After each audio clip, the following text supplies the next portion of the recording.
Mech Lab is where the players will be able to completely customize their mech before they bring it into the game. The different battle mechs you can pilot all behave a little differently. You've got your fast, light scout mechs like your Jenner.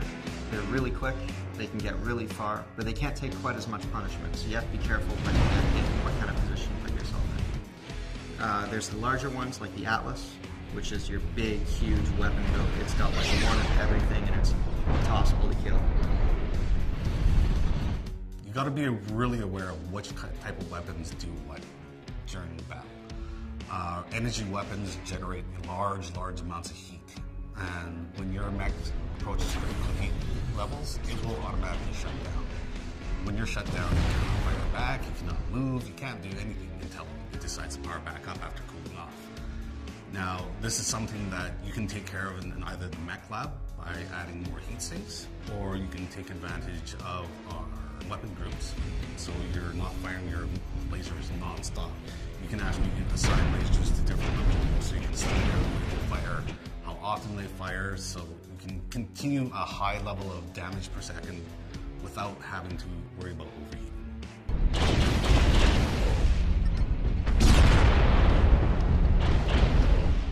One of the other important things first time you step in the game is you notice you're in the cockpit of this giant walking war machine.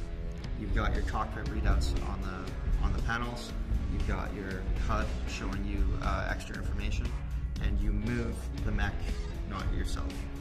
So one of the primary controls for your battle mech is your throttle. This sets how fast your battle mech is trying to move. In most first-person shooters, your W and S keys will make you move forward and back. But in MechWarrior, your W and S keys on a keyboard will increase or decrease your throttle. Your throttle, when set to a certain point, causes you to move at a certain speed. So in piloting a battle mech, you can't stop right away. Your mech has momentum and speed and throttle.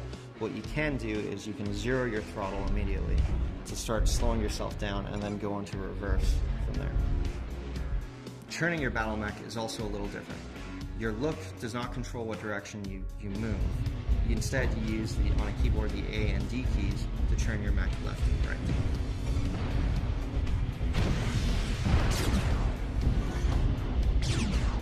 There's a couple of advanced pieces of functionality to your battle mech. You can hit the C key to center your torso and regain your orientation at any time. And you can press the X key in order to zero your throttle to rapidly change your direction while playing the game. So the biggest difference from a traditional shooter is that your upper body and your lower body move separately. So you don't always move in the direction that you're looking. It's kind of like piloting a giant walking tank.